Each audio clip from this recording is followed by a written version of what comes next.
Hey, what's up? I'm Mr. J. This is W.A.D. MTG, back with my second CEDH deck. This is a Deck-Tech on Hashaton Scarabs Fist, and this is Rihanna stacks or Hasha stacks. So my commander's Hashaton Scarabs Fist. For 1 in the black, you got a 1/3 legendary creature zombie wizard. Whenever I discard a creature card, I can pay 2 in a blue. If I do, create a tap token that's a copy of that card, except it's a 4/4 zombie. So that's what the deck is built around. Arguably, this deck is probably better than the 50 Shades of Nimbus deck, the Thrasios Tevish. But I think they're both very fun to play. So this one has got a little more stapley cards in it, and we're going to get through it. So we got Narset, Parter of Veils. This is a recent ad. I had taken it out and put it in. Originally, this deck was it was under Rafine, a completely different commander. I've been building this deck for a few years. I don't know if I've done a Deck-Tech on the way I used to have it. So this is what the deck evolved into. It went from Rafine to Hashaton, and Rafine is no longer in the deck. But Narset's a card I've taken in and out several times, and after playing the other day, and I made some updates to the deck and changed some cards around, it found its way back in. Because the mid-rangey hell that is CEDH right now, everybody gets draw engines out, and it's really, really hard to push for a win. So I'm hoping that Narset is going to help me out with that. So it's a 5-mana Planeswalker, where each opponent can't draw more than 1 card each turn, and that's every turn in the turn cycle. So if they've got a Rhystic Study or something out, they will be able to draw once off the Rhystic Study when someone plays a spell, and when you get a big convoluted stack going on, they're not going to get a draw off of every single card that hits the stack. So Narset's in there. We've got a Teferi, Master of Time. It's kind of a big mana spell for this deck. It's 2 and 2 blue, but Teferi, you can activate his loyal abilities anytime that you could cast an instant. So you can activate it 4 times in a turn cycle and get him up pretty fast. He's around 2 turn cycles. You'll be able to ultimate with him. So in your first turn, you draw a card, then discard a card. So he's a discard outlet for Hashaton. Draw a card, discard a card. Be able to use the Hashaton ability to reanimate it off his ability, so they can't even really interact with it unless they have a stifle effect.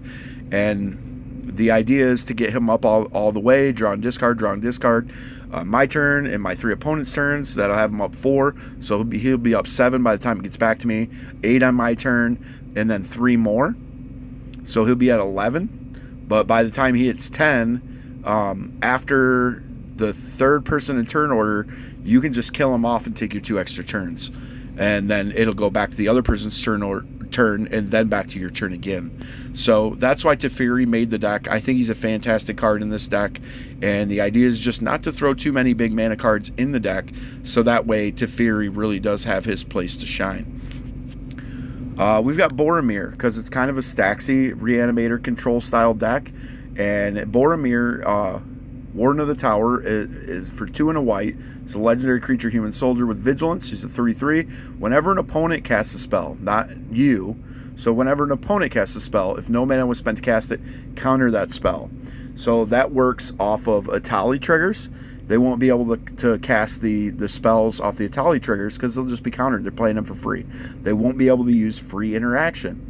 Now, you could put like the silence effect creatures and stuff in there. I have one of them, but I think this one is going to do me a little better because my opponents can't cast it for free, but I still can. Consecrated Sphinx, really good card to reanimate. Helps you whenever an opponent draws a card. You can draw 2 cards flying, 4/6, but when you reanimate him off the Hashaton ability, he's a 4/4. It comes untapped, but it doesn't matter because you're trying to take over the game. You're trying to stop your opponents from drawing. You're trying to outdraw them. So that's what this deck does. It tries to outdraw my opponents. I've got a Draenith Magistrate here, another little Staxy piece.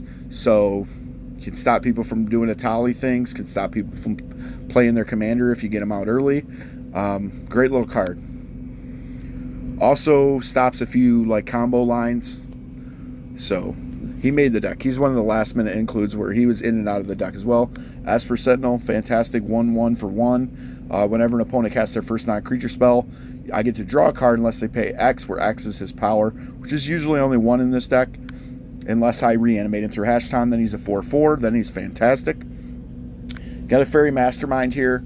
Whenever an opponent draws their second card each turn, I draw a card, flash flying, 2/1, and he comes out for 1 in a blue. I probably will never use his other ability, because in this deck I'm not creating infinite mana.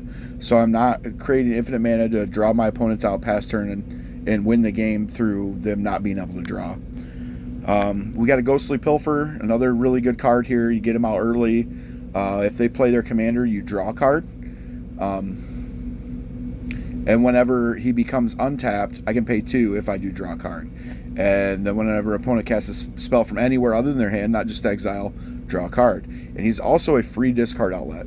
So I can discard a card at instant speed, and then he can't be blocked this turn, but I can do it at instant speed on anybody's turn to then get the Hashaton ability for 2 and a blue to reanimate a creature.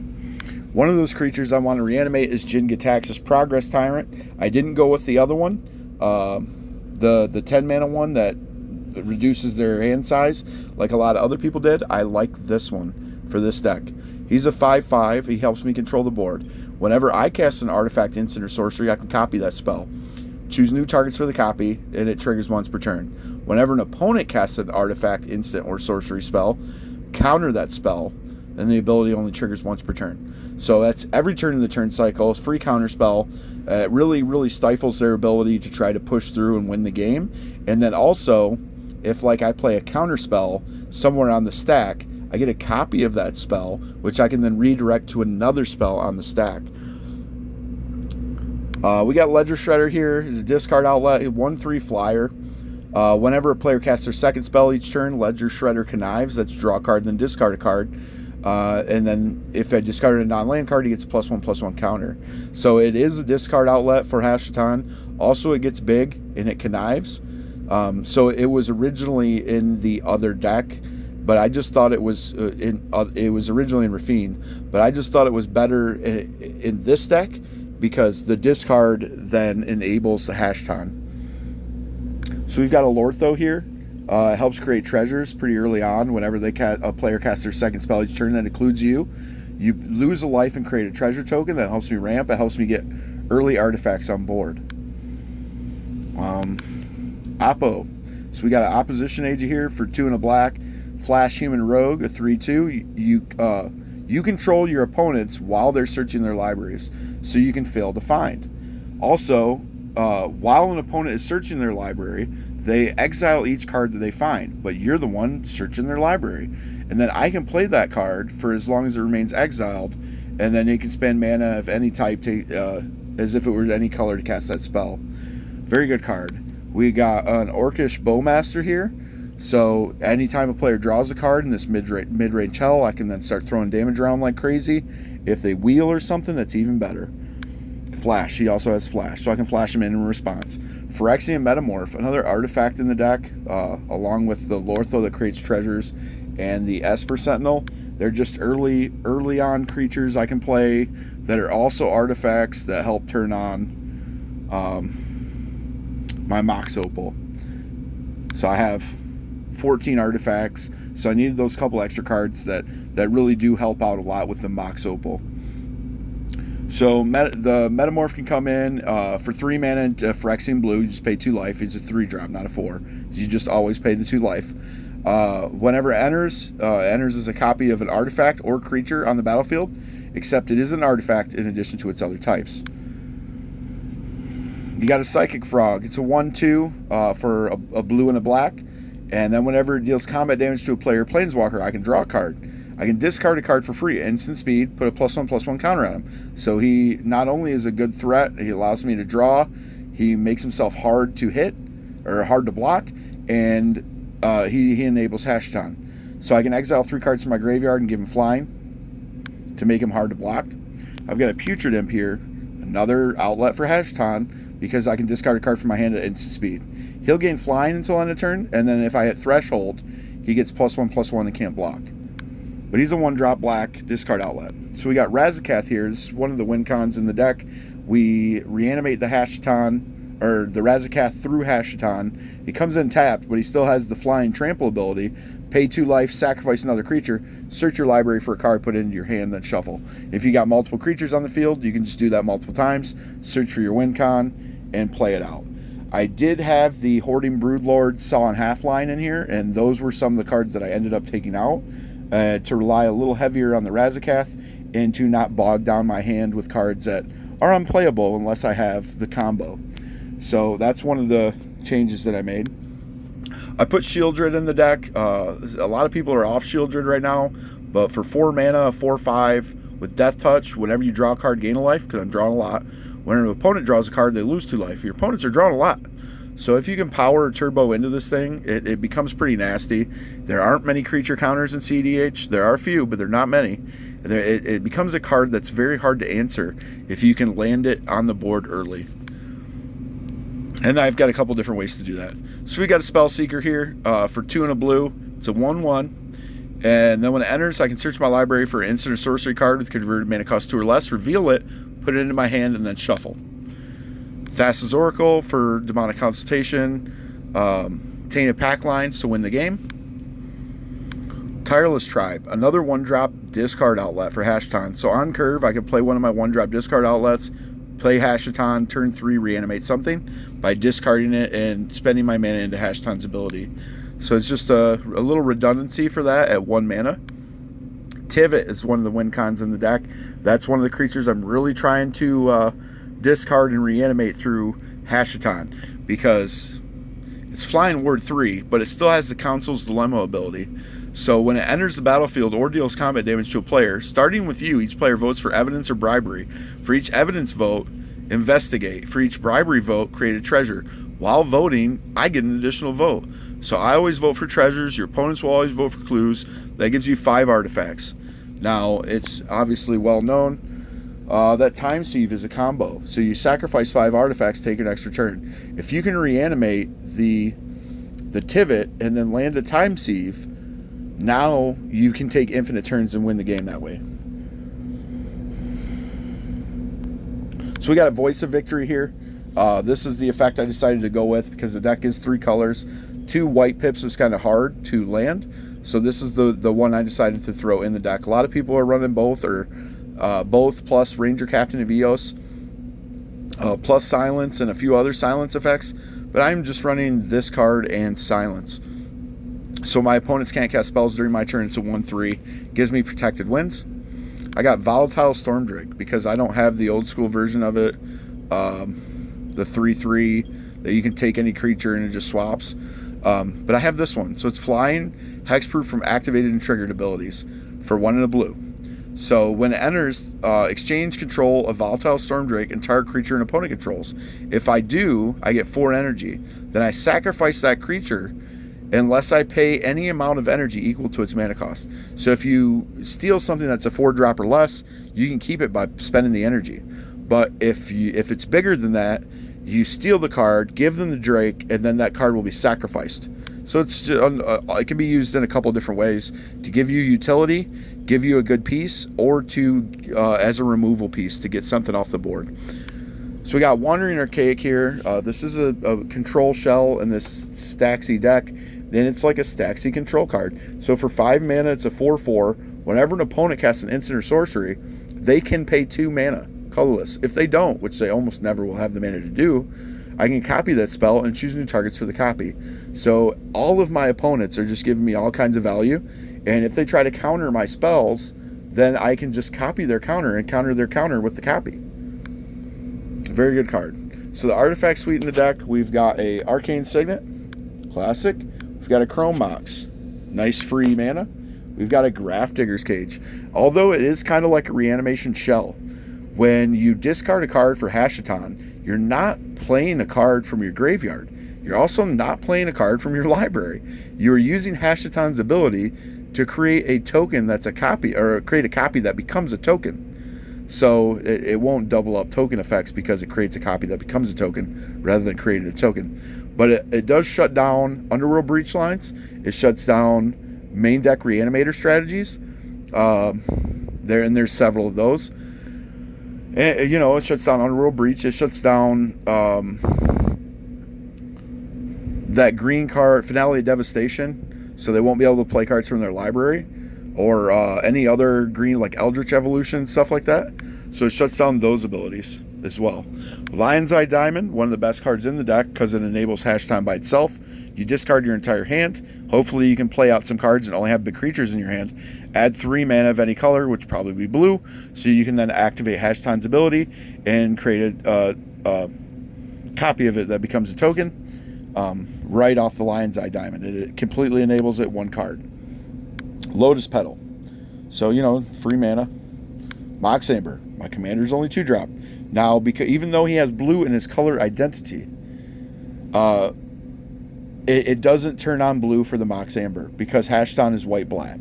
So if all you have is Hashaton on the field and you play Mox Amber, you're only going to be able to tap it for a white or a black. But it's still a fantastic card in the deck. Free Mana Rock.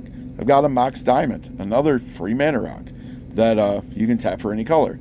Your opening hand, you get a critical mass of these cards. It really does help you power out early. So we also got a Mox Opal. Same thing, trying to power out early, create decent opening hands where I can create a couple artifacts and turn on the Opal. Soul Ring, obviously. The 2 talismans that made the deck are the blue-black talisman and the white-blue talisman. I did not put the white-black talisman in here. I need blue more often than I need white-black. So this has also got the 1 ring in it. It's not a 1-ring deck like the other one, but I do still have a Manamo in the deck, so I can untap it with Manamo. The other deck has one too. Time Seed for combo. Vaccine Bauble. Vaccine Bauble is a 1-drop. Whenever a player casts a spell, it includes myself. If no mana was spent to cast it, counter that spell. So it's just another hard stacks piece for control-y decks, which is extremely prevalent in CDH. And then you can sacrifice it at any time when you need to play spells like that to draw a card.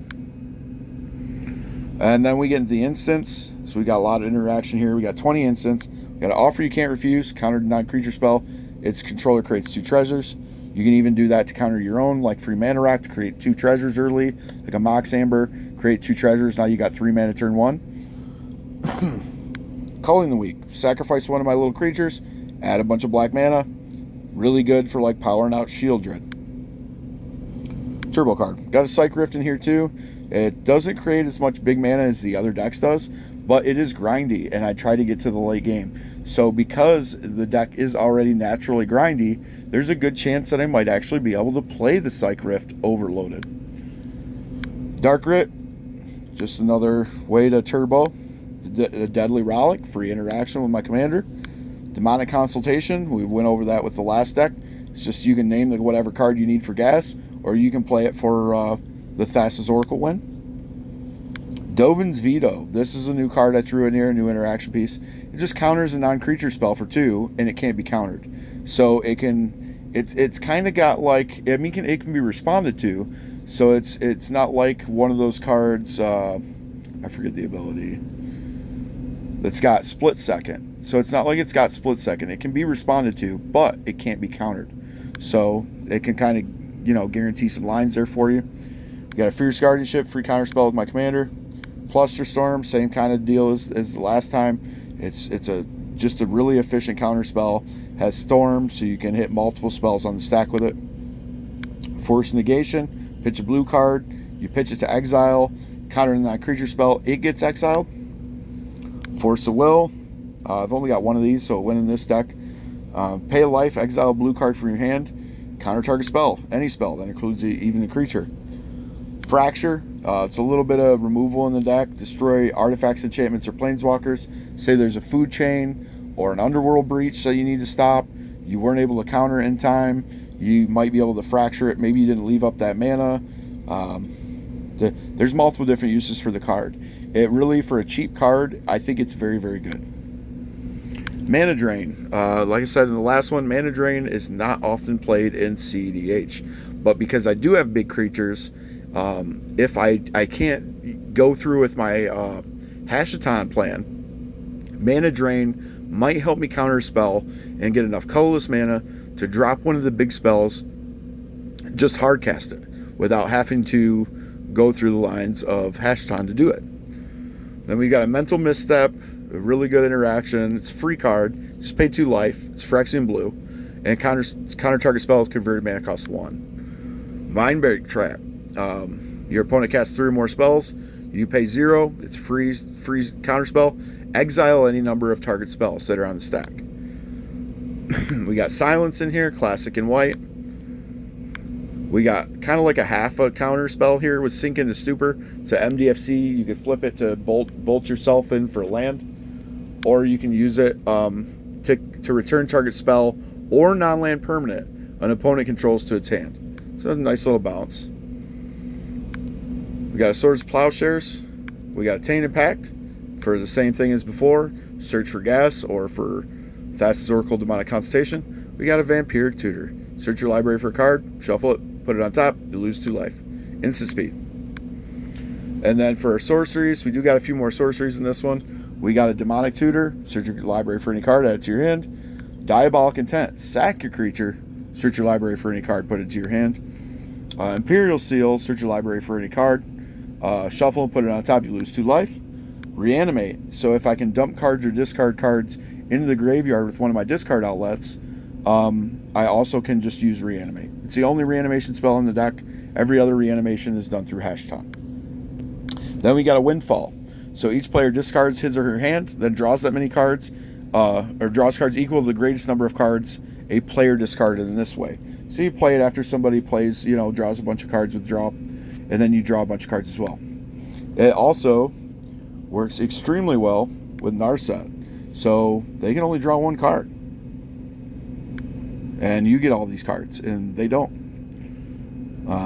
It also works very, very well with Smothering Tithe. You play it, they discard their hand, they draw a bunch of cards, you get a fuck ton of treasures, just a buttload of treasures for every card that was drawn this way. They're not going to be able to play 2 mana for each instance of cards that they've drawn. And so you're going to end up with like 20, 30 freaking treasures to go off on the following turn. And that gets me in the enchantments. Classic enchantments, Rhystic Study, Mystic Remora. I got the Final Fantasy Rhystic Study. Necropotence. Now, I didn't go with some of the other turbo lines, but I did go with Necro in the deck. Because with Hashaton on the field, and you pay the life to exile the cards, and you put them in your hand at the beginning of the end step.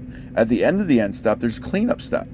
So even though when you discard a card, you exile that card from your graveyard, there's still an instance on the Necropotence in your cleanup step where at the very end of your end phase, while you're cleaning up and discarding cards, you can activate Hashaton and reanimate one of the cards that you discarded.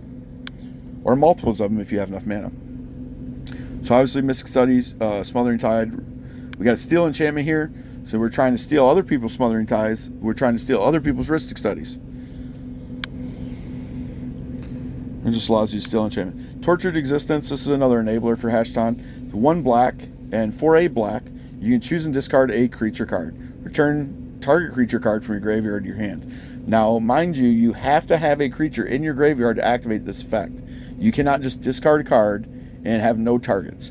Part of the resolution of the effect, you have to have a legal target with Tortured Existence to activate it. This is one of the best cards in the deck. It's a reserve list card. Unfulfilled Desires. For 1, a blue and a black, it's an enchantment. You can pay 1 life, draw a card, then discard a card. So with Hashaton out and some mana, you can just continue to do that and draw and discard and help you power through the deck and help you enable the Hashaton. Pretty much a basic land suite for CEDH, but like I said, I do not have the OG duels in here. I do have a couple of tap lands in the form of the Undercity Sewers and the Rafine's Tower. But other than that, it's pretty good. It's got a Manamo. It does have a few basics in the list. And then I've got like Verges and things in there that I substituted for not having the OG duels. And that is the deck. It's got a 2.26 mana value. $3,680. It is a bracket 5, not a bracket 4. So there's a couple test hands. We'll do a couple test hands. So in this one, we've got interaction with the Dovin's Veto and the Mindbreak Trap. So we can probably stop somebody from winning. And then we got a late Consecrated Sphinx. We do have a turn 2 commander here. No discard outlets or anything like that. But this is a keepable hand. with 4 mana, you'd like to see another card in here, maybe a draw card or something like that. And what we got was Consphinx. So if we don't get a discard enabler in the first couple turns, we're not going to be able to do the Consphinx turn 3. But it's okay. Try and keep it. Drew another land. That's bad. So let's see. You probably City of Brass turn 1. Can't do nothing. You pass. You can shock in that turn 2. Bring out the Hashaton.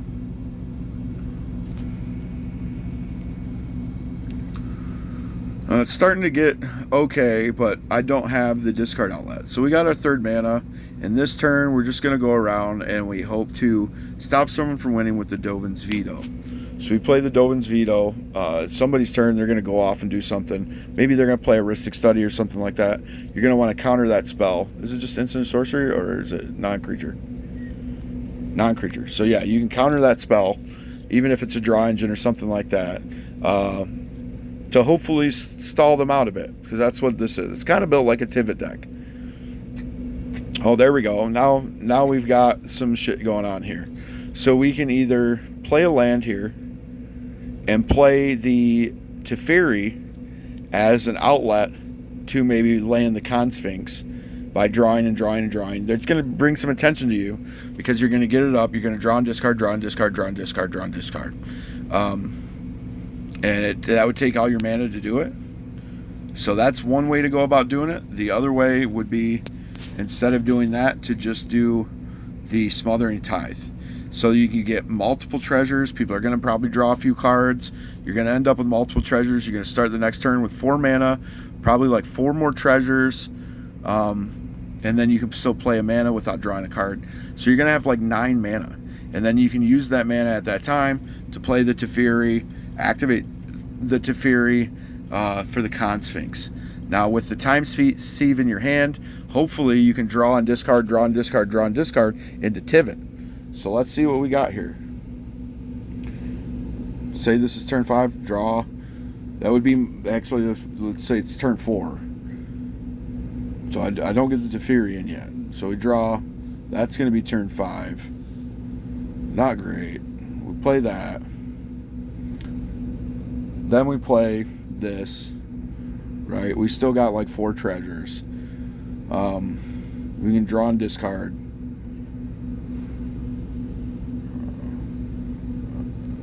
There's another discard outlet.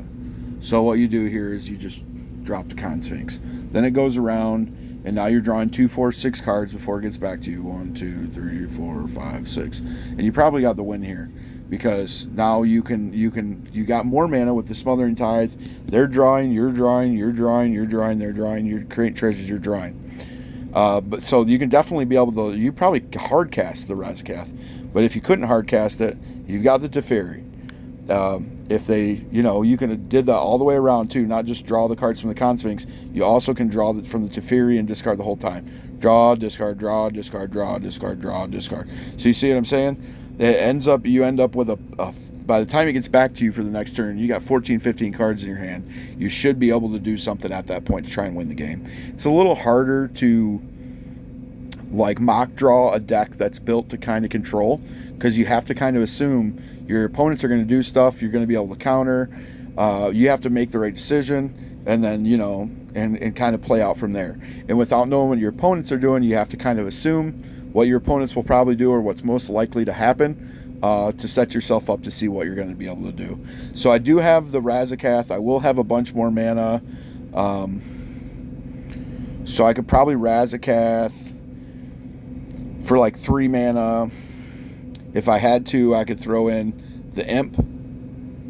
If they got rid of the Teferi, or I get extra turns with the Teferi this time around, so I could potentially get 2 turns in a row or 3 turns in a row. 2 turns, then the person before me's turn, then my turn. And if they manage to do something about my board, I could still Putrid Imp and then put in the Razakath, right? And the Razakath from there, because I have the Time Sieve in my hand, that only cost me 4 mana. 1, 2, 3, 4, 5, plus like 4 or 5 treasures, so like 10. I've got another one that would be 6, probably like 11 mana on that turn. So 3 or 4 to get out the Razakath, sack, sack, sack, and you really only need 2 more for that, and 2 more maybe for the Tivit, right? So maybe you keep, you don't even, on the first search, you search for the Tivit, discard to either the Teferi or the Putrid Imp, reanimate the Tivit, so now you're at like 7 mana, you needed 11, boom, you play the Time Sieve. Oh, well, now you're at like 7, 8, 9 mana, you got like 11 or 12, they try and do something about it, you mana drain it. You create a big stack, you fucking Mind Break trap it, right? Counter everything else. You guarantee your line. You get your Tivit, you got your Time Sieve, infinite turns, you win the game. Try one more here with Hashaton. This is a pretty keepable hand. It's kind of slow, but it is pretty keepable. You keep this.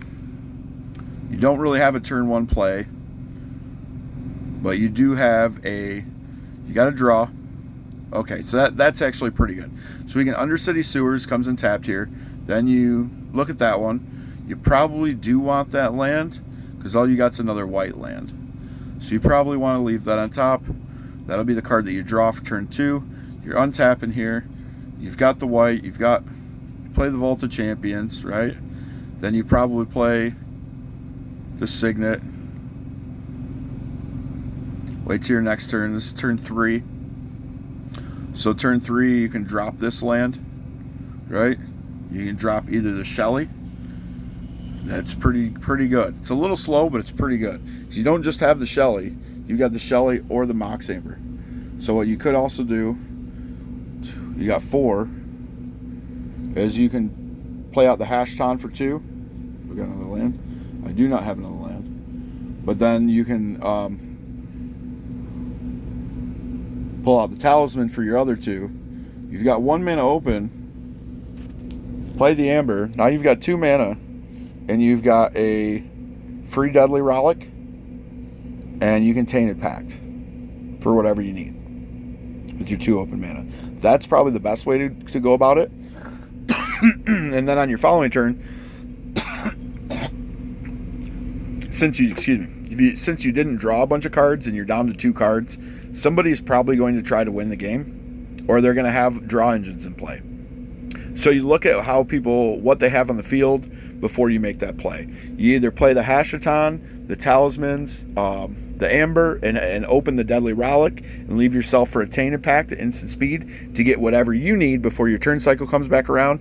Or if they already have the draw engines and shit in place, you just drop the Shelly. That one was a real quick one. Maybe check one more out. Still didn't get no fast mana. I do have a turn 1 discard outlet. No white sources, so I don't have a turn 2 Hashaton. But I do have a turn 1 discard outlet, and I can Tainted Pact for the mana that I need to be able to play the Hashaton. And if I top deck into the white mana, then I can on curve do that and maybe get a big creature, drop the big creature. So this one's pretty good. So same as last, I do have the turn 1. So instead of Undercity Sewers, let's go ahead and probably Morphic Pool into the Putrid Imp. I get to draw for turn. Oh, see, that's even better. So turn 2 comes around. Now you can land the commander because you got the command tower. Boom, boom. You got Hashaton. You're right on curve here. It's fantastic. If anybody tries to do anything, they play like an Esper Sentinel or something. Mental misstep. So that's probably going to come out that turn. You got turn 3 coming up here. Big creature? No big creature. Whammy. So we didn't get the big creature. But what we did do is we can... I think the right answer here is to probably Undercity Sewers, because we're not doing anything else on this turn. We can Undercity Sewers, right? So we get to look at the top card. It's a mana drain. We don't really care about that mana drain because we're looking for Tivit. We've got Time Sieve in hand. So we throw that down. We keep the Time Sieve. We don't want them to blow it up. You wait till right before your turn. You activate the Tainted Pact, right? So right before your turn, you activate the Tainted Pact and you go down to the Tivit. All these cards are exiled.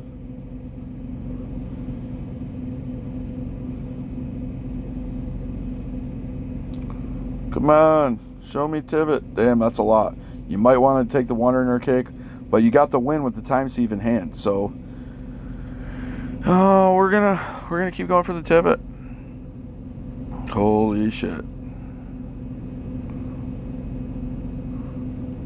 Kind of whiffing. There's the Jingataxis. You'd have hoped that would have been the Tivit. And just keep going. Oh man, the whole deck. Come on.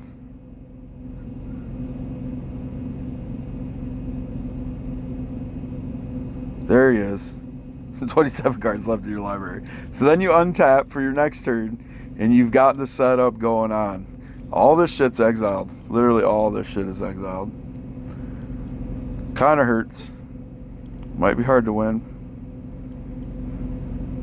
But you're taking infinite turns. You're going to be taking infinite turns. You really need to... Because that was turn 3. So this is going into turn 4. People are going to have some stuff out. They might be able to stop you. But I can present it. The deck is still doing what it's supposed to do. And I didn't have to mulligan down to 5 or something like that. I run a little heavy lands, and I run a lot of fast mana in this one. Just for that reason. Because I don't like to aggressively mulligan like a lot of CDH players do. It's not my thing. I like to have more of a consistent game. And other people do. Their land counts are so low. The land count in this one's pretty low too. But the lands and stuff are so low that players will often mulligan down to 4 or 5. And that'll give you an advantage, because if they all they can get is a draw engine or something to play, or they stale out, they're going to have a hard time keeping up with you. So we do have this at this point. That's not actually that bad at all. See, at this point, because we can't time sieve and Tivit in the same turn, what we can do is we can Vexing Bobble. So now they can't play their free spells. So they're not going to be able to like use a Force of Will or something to stop me here. They're not going to, well, they wouldn't be able to anyway, because Hashaton's ability is only active or only interactable with a Stifle effect. You discard the Putrid Imp, you activate Hashaton's ability, you've got a 4/4 Tivit. You've got 2 more treasures and 3 clues. 2 treasures, 3 clues. And it's just sitting there, right? And you just sit there on that. Now, with those 3 treasures and 2 clues, what you could do is you can cast use the treasures to cast the time sieve right now, while they can't interact with the time sieve. Then you've got 3 clues, and you don't have the 5 you need to take infinite turns. But you can get rid of the treasures here and play the time sieve. Now you're ready to go on your next turn. You've already got 3 artifacts. You're not going to be able to take infinite turns right now. I don't know. I got 1 more clue. So you've got the clues, but they can't really interact with you. They've got to be able to bounce the Tivit or something like that, and that doesn't even do anything, because the Tivit has Ward 3. So it's going to be really hard for them to interact with the Tivit. They'd have to blow up the board or return everything to your hand with like create a bunch of mana, use a Psych Rift or something, or a Toxic Deluge, or something like that, and they won't be able to do anything for free. So they're not just going to be able to create some sort of chain stack war with counterspells, because I got Vexing Bobble in play. And then when my turn comes around, everything untaps, including the 4/4 token copy of Tivit. That's a zombie. Draw for turn. Doesn't really matter what you do, you go right into combat. Because when you go into combat, boom, you swing on somebody, whoever's open and doesn't have a flyer. At this point, you got 60 cards in your exile, only 3 cards in your graveyard.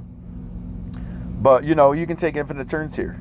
So you get 2 more treasures and 3 more clues. You can then use the clues to draw. You can sack 5 of them. You still will have 3 artifacts left, and you can take infinite turns from here. And then, can you put together a win? I'm sure you can. 1, 2, 3, 4, 5. You just sack the other 5. You go right to combat. You make 5 more. You're just gonna end up with a fuck ton of clues. You don't want at this point, you don't want the Vexing Bobble off the field, because they can't really interact. It's going to be very hard for them to do so, but you do want to try and pop the clues that you got left, so you can try to draw those 2 mana to get to I don't know if I played a land this turn or not. Probably not, because it's my extra turn. If you're trying to draw to the Thassa's Oracle, you get rid of that, and there you go. The Thassa's Oracle isn't here, is it? I'll move that. Look in here. Is Thassa's Oracle in here? I don't think I've seen it.